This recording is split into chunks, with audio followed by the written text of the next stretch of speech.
Hello guys, બધાને good morning, જય શ્રી રામ, જય દ્વારકાધીશ. કેમ છો બધા? આઈ હોપ કે તમે બધા મજામાં જશો. તો બધાને ગુડ મોર્નિંગ. આપણે સવારના 8 વાગી ગયા છે અને આપણે હજુ ઘરનું બધું જ કામ બાકી છે. એટલે હવે આપણે કામ કરશું અને જે આપણે નાહ્યા કાંઈ નથી, એટલે આપણે કામ કરીએ અને પછી નાહીશું. કેમ કે પહેલાં નાહી લઈને તો પરસેવો વળે ને એવું બધું થાય ને એટલે ન મજા આવે. એટલા માટે આપણે કામ કરી અને પછી જ હવે આપણે નાહવા જઈશું. બાપુ ભેગો જવાના. હા તમારા બોતે હા. તો જો મમ્મી અને હું બે નાહી લીધું છે, અને મમ્મીએ એનું મિશન સંભાળી લીધું છે, અને હું હવે મારા કામ ઉપર જઈશ. હે ને મમ્મી? હવે હું ને મમ્મી બે વિચારીએ છીએ કે જમવામાં શું બનાવું એમ. એટલે હવે આપણે રસોઈ કરવા જઈશું. અને મમ્મી જો તો બપોરના વાગી ગયા છે 11 અને આપણે રસોઈ કરીને ફ્રી થઈ ગયા છે એકદમ. હવે બસ જમવાવાળા આવે એની જ રાહ છે, અને બસ 12 વાગે એટલે આપણે જમવા બેસી જઈશું. અને મમ્મીએ જો એનું કામ તો ચાલુ જ છે મમ્મીનું. અને દીશુભાઈ જો બધા રમકડા એક સાઈડ મૂકીને ફ્રી ફાયર જોવા માંડ્યા. દીશુ ફ્રી ફાયર જોસ? દીશુભાઈ હમણાં ગેમ બહુ જોવે. પછી હવે દીશુભાઈ જમવાનો ટાઈમ થઈ ગયો, પણ એને દૂધ પીધું હતું નહીં, એટલે આપણે થોડીક વાર રહીને એને જમાડશું અને પછી આપણે પણ જમી લઈએ. તો બપોરના વાગી ગયા છે 1 અને આપણે હવે આવી ગયા છીએ સૂવા માટે. એટલે હવે આપણે સૂઈ જઈશું અને પછી ઉઠી અને બ્લોગ કન્ટિન્યુ રાખશું. અને જો ઉપર આવીને સાહેબ જો ગેમ ચાલુ થઈ ગઈ છે. તમારે સૂવાનું? તો બપોરના વાગી ગયા છે 3:30 અને આપણે ઉઠી ગયા છીએ. અને બસ આપણે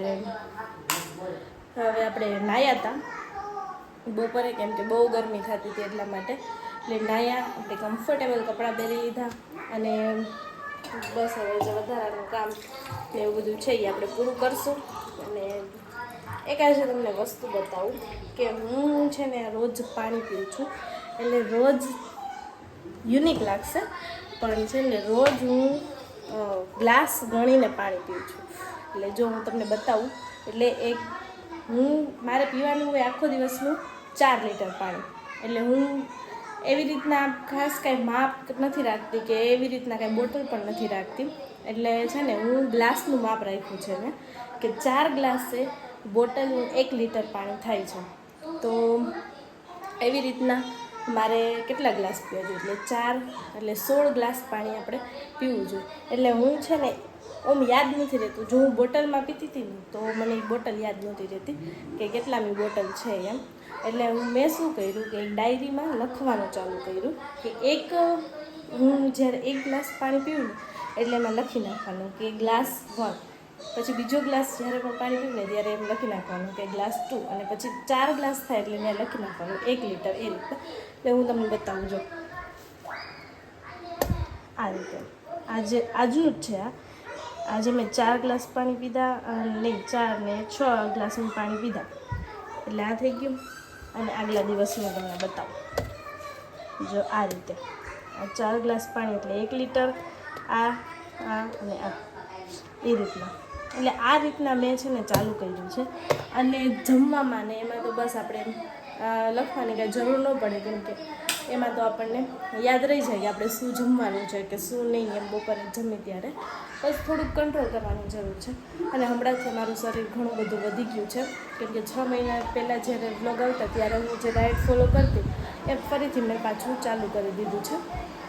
કેમ કે થોડાક ટાઈમથી આ પછી ડાયટ ફોલો થતું નહોતું, બધું કાંઈ ધ્યાન નહોતું દેવાતું શેમાંય પણ. એટલા માટે પાછું થોડું ઘણું શરીર વધી ગયું છે. એટલા માટે અમે ફરીથી આપણે જે પહેલાંનો ડાયટ પ્લાન જે હતો એ આપણે પાછો રેગ્યુલર શરૂ કરશું. અને હવે સાંજે તો આપણે હળવો ખોરાક આપણે ખાતા હોય, એટલે સાંજે આપણે ખીચડી ફિક્સ જ હોય. સાંજે આપણે ખીચડી ખાવાનું, ગમે એવું હોય આપણે ખીચડી ખાવાની, ભાવે કે ન ભાવે તો ખીચડી ખાઈ લેવાની. એટલે હળવો ખોરાક. અને પછી આપણે નોર્મલી હું વોકિંગ કરતી, પછી વોકિંગ ચાલુ રાખ્યું અને એક્સરસાઇઝ નહીં બધું. તો બસ આ મારું રૂટીન મેં આજે તમને કીધું. અને એક હું સ્પેશિયલ બ્લોગ એનો જ બનાવીશ કે મેં 7 દિવસનું મેનુ તૈયાર કર્યું છે, એ હું તમને એમાં બતાવીશ. અને પછી આપણે ડેઇલી ચેલેન્જ ચાલુ કરીશું કે કેવી રીતના આપણે એ બધું ફોલો કરીએ છીએ. બસ એ બધું જ. એટલે ચાલો હવે આપણે બ્લોગમાં કન્ટિન્યુ જોડાયા રહેજો. કારણ કે આ વસ્તુ એવી છે કે આમાં ગમે એટલી વાત કરી ખૂટે જ નહીં, એટલે બંને રહેજો બ્લોગ. તો વાગી ગયા છે 4 અને હવે આપણે પી લઈશું ચા દૂધ. તમને યુનિક લાગશે પણ હજી ચા દૂધ પીઉં છું, કે મને હજી પણ બહુ ભાવે છે સિરિયસલી. સવારે પણ પીઉં છું અને સાંજે એવું કાંઈ ફિક્સ નહીં કે આપણે જોઈએ જ ચા એમ, પણ આ તો ચા દૂધ પીવા છે એટલે ક્યારેક મન થાય તો આપણે પી લઈએ. અને આપણને ચાનું એવું કાંઈ બંધાણ પણ નથી કે આપણે સવારે ફરજિયાત ચા જોઈને પર હેડેક થાય કે એવું કાંઈ નહીં. હાલે, ન પીવો તોય હાલે અને પીવો તો પણ હાલે. એટલા માટે તો સાંજના વાગી ગયા છે 7 અને આજે આપણે હતો દાળ પકવાનનો પ્રોગ્રામ, એટલા માટે આપણે રસોઈ કરવાનું લાગ્યા હતા. મેં કીધું થોડીક રસોઈ થાય પછી આપણે બ્લોગ શૂટ કરવાનું ચાલુ કરીએ. તો આપણે દાળ થઈ ગઈ છે રેડી અને બસ પકવાન જો તળાય છે અને થોડાક જ બાકી છે બસ. અને દાળ થઈ ગઈ છે બફાઈને રેડી અને પછી આપણે દાળમાં થોડો ઘણો વઘાર આપી દઈશું અને બસ પછી આપણે બેસી જઈશું જમવા. અને તમને એમ થતું હશે કે આગળ તો એમ કહેતા હતા કે શું કહેવાય ડાયટ કરવું છે ને એવું બધું, તો યસ આપણે ડાયટ તો ચાલુ જ છે, પણ આપણે જો સીટીનો અવાજ આવે છે ને એટલે આપણે ખીચડી મૂકી છે. તો પહેલાં આપણે ખીચડી ખાશું અને પછી આપણે દાળ પકવાન ખાશું. એટલે દાળ પકવાન પણ ઓછા ખવાય, ખીચડીથી પેટ ભરાઈ જાય એટલા માટે. એટલે પહેલાં આપણે દાળ પકવાન જ પહેલાં આપણે ખીચડી જ ખાવાની છે, પછી દાળ પકવાન આપણે ખાવાના છે. એટલે હવે બસ પકવાન થઈ જાય એટલે આપણે દાળનો વઘાર આપી અને બેસી જઈશું જમવા માટે. તો હેલો ગાઈસ, ફરી એકવાર સ્વાગત છે. અને રાતના વાગી ગયા છે 10:30 અને બસ આપણે જમી અને ફ્રી થઈ ગયા છીએ. અને જો આજે એવું છે તમને હું કહેતી હતી કે અમે 8 દિવસનો જે મેનુ તૈયાર કર્યું છે એ હું આજે તમને બતાવીશ. અને કાલથી આપણે જો બની શકે તો ફૂલ બ્લોગ બનાવશું, નહીંતર આપણે શોર્ટ્સ તો બનાવશું જ, કે આપણે એ ટાસ્ક પૂરો કરી શકો છો કે નહીં એ માટે. એટલે જો આ ફર્સ્ટ ડેનું છે કે ગરમ પાણી અને લીંબુ જે આપણે નોર્મલી ગરમ પાણીમાં આપણે લીંબુ નીચવીને પીતા હોય એ. પછી મિડ મોર્નિંગ આ સવારે તમે જેટલા વાગે ઉઠો એટલા વાગે કાંઈ ખાવાનું કે પીવાનું નથી, એ પહેલાં જ આપણે ગરમ પાણી અને લીંબુનું આ પીવાનું છે. અને પછી મિડ મોર્નિંગ એટલે કે 9 કે 10 વાગે તો આપણે એક ખાખરા અને ચા લેવાનું છે. તમે જે પીતા હોય એ, પણ સુગર અવોઇડ કરવાની છે.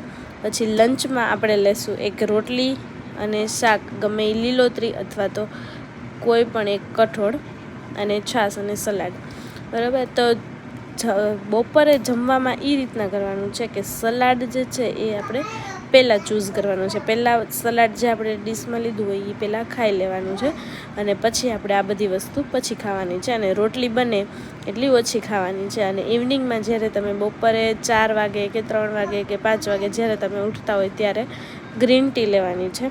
અને રાતે સાવ હળવો ખોરાક લેવાનો છે સાવ. એટલે આપણે વેજીટેબલ ખીચડી જે આપણે નોર્મલી આપણે ખીચડી વઘારી એ રીતના, પણ એમાં બધા જ પ્રકારના વેજીટેબલ હોવા જોઈએ એ રીતની ખીચડી, અથવા તો સાદી ખીચડી લઈ શકો છો. હું રોજ સાદી ખીચડી જ લઉં છું, પણ જો રાતે એવું કંઈક મસાલેદાર ખાવાનું મન થાય તો હું વેજીટેબલ ખીચડી બનાવી લઉં છું. તો આ રીતનો આપણો જે છે એ 7 દિવસનું મેં અહીંયા રેડી કર્યું છે કે શું કરવાનું, શું બનાવવાનું છે કે એ રીતના. તો કાલે આપણે આ ડાયટ ચાર્ટ આપણે ફોલો કરવાનું છે, પણ આપણું શાક જે છે એ બદલી જશે, કેમ કે કાલે આપણે કઠોળ લેવાનું છે એટલા માટે. તો કાલે આપણે ચણાની દાળ લેશું અને રોટલી ને છાશ ને સલાડ, બસ એ જ. બાકી આખું આ જે છે એ આમ જ રહેશે અને બસ આ જ રહેશે. એટલે કાલે જો શોર્ટ્સ આવશે તો શોર્ટ્સ, અને નહીંતર આપણે જો આખો વ્લોગ ઉતારવાની ટ્રાય કરશું. જો આખો વ્લોગ ઉતરી જશે તો આપણે આખો વ્લોગ ઉતારશું. અને જે આજનું મારું જે પાણીનું તમને શેડ્યુલ તમને આગળ બતાવ્યું હતું એ ફાઇનલી પૂરું થઈ ગયું છે. અને 4 ગ્લાસ મારા પૂરા 4 લીટર પાણી મારે પીવાનું હતું, એ ટાસ્ક પૂરો થઈ ગયો છે. અને હવે આપણે કાલથી નવેસરથી આપણે પાછું ચાલુ કરશું. એટલે જો આજનો વિડીયો તમને ગમે તો ચેનલને લાઇક શેર અને સબસ્ક્રાઈબ જરૂરથી કરતા રહેજો. બાય, ગુડ નાઇટ, જય શ્રી રામ.